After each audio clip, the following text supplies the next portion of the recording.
Immigration and what to do about the southern border will occupy Congress this week. Lawmakers hope to actually read the purported bill and maybe get the issue off the dime here. Here with a look ahead on Capitol Hill on this and other matters, Bloomberg Government Deputy News Director Loren Duggan.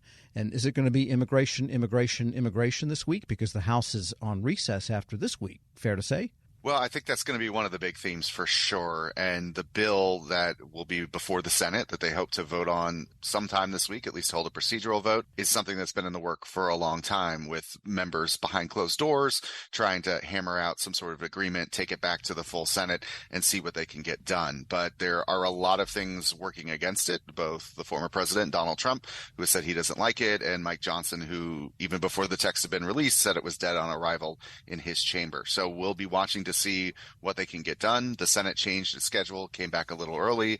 Democrats said they weren't going to go to their retreat down in Mount Vernon so that they could focus on this bill and on this issue. Wow. So no one really knows the details of the bill then at this point. Well, they'll be reading over what they have and trying to figure that out. I mean, one of the things that's been a dynamic is people have been reacting to a bill that frankly doesn't exist on paper. Ideas do, concepts do, people are talking, but how this is written is really important. And a comma here, they've said, or a word there can change the meaning. And I think that's what'll be key, is people reading this, seeing what it does, and deciding how to vote with these political pressures surrounding it. And from what I remember of the immigration reform so many years ago, I think when the Reagan presidency was there, it's much more visible, like the southern border, the endless loops of footage on cable television and so forth, paints a very different picture for people than maybe they were aware of 40 years ago.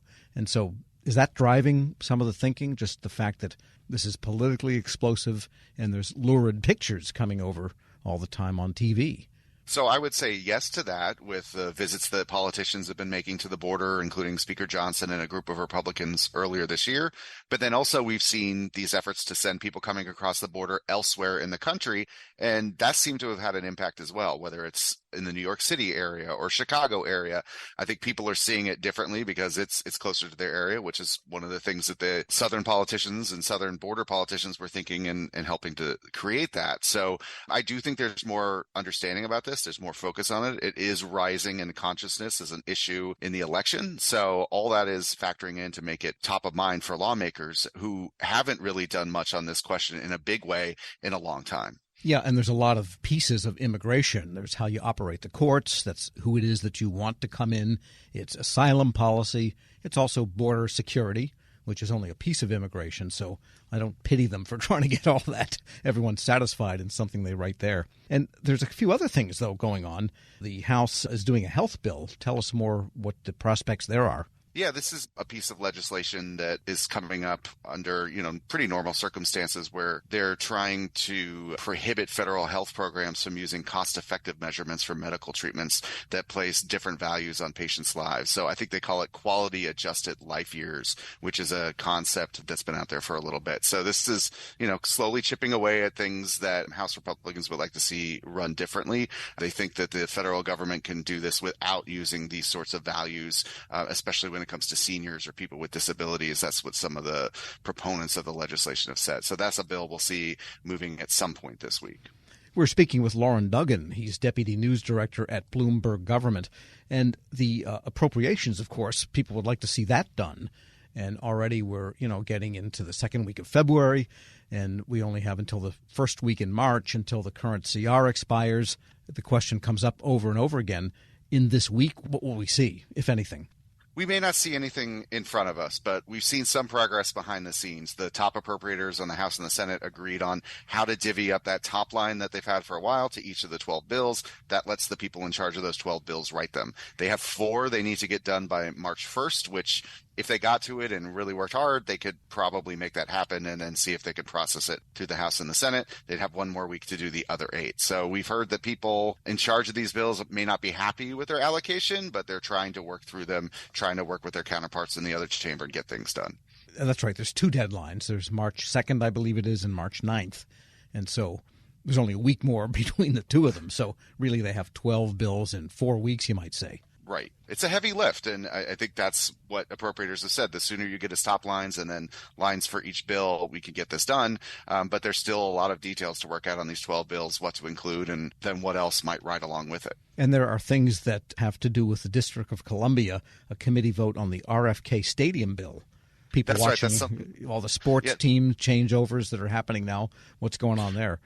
Right. I mean, there's been efforts here because of the way that the land under RFK basically is controlled and who controls it, and interest in doing something to help revitalize that space. Longer term, that could lead to a new stadium, maybe in D.C., which may not be possible under current arrangements. This was stalled for a long time because of the Washington football team's ownership, which changed obviously last year, and now there's a new coach too. So this is a bill that has a little bit of a path to go, but interesting to see this vote scheduled. Yeah, and that coach came from the Cowboys, and so maybe the new stadium will have an even bigger jumbotron than the Cowboys have, which I think is acres and acres of real estate hanging there. So we'll see if that could happen. And also the tax bill. The House, did something on R&D tax write-offs that companies can have, changing it back to the one-year write-off instead of the 20% per year write-off. What are the prospects there for the Senate? So that bill passed with a wide bipartisan margin under a procedure that didn't allow changes. So it was a take it or leave it. The House took it, sent it over to the Senate. Now, senators do want to maybe make changes here, whether that's in the committee or on the floor. We'll have to see if they are able to make changes that they want to make on different areas. The House also is looking at some point holding a vote on the SALT cap, which was a big issue not addressed by the bill. That's how much in state and local tax deductions you can take, which in high tax areas like the D.C. area can affect your tax bill quite significantly. So we may see action on that as well. Whether that gets through the Senate, we'll have to see. I remember when SALT stood for Strategic Arms Limitation Talks. I guess I'm dating myself on that one. And I wanted to check in, too, on FAA reauthorization. It's kind of important, but it gets lost in the shuffle sometimes. It has been. It was one of the big bills coming into this Congress, and the House has passed a version. The Senate has been stalled at the committee level for quite some time. We've heard positive signs that this might be the week it finally gets out of the committee, with Tammy Duckworth, who oversees the aviation portion of the Commerce Committee, thinking that she might have a path forward on that. That's another March 8th deadline to do something about that authorization. They've extended it 2 times already. They would potentially do that again if the big bill isn't ready or doesn't get through both chambers. But that is an issue that's been important and lingering out there for a bit. Yeah, Tammy Duckworth was a helicopter pilot during the Iraq War, so she's interested in aviation, and aviation itself has been in the news so much lately with the need for more air traffic controllers and the need for modernizing oversight of aircraft manufacturing apparently is needed when doors fly off. So a lot riding on the FAA, you might say. Absolutely. The Boeing incident has definitely drawn more attention to the agency and has, I think, kind of given more impetus for Congress to do something here.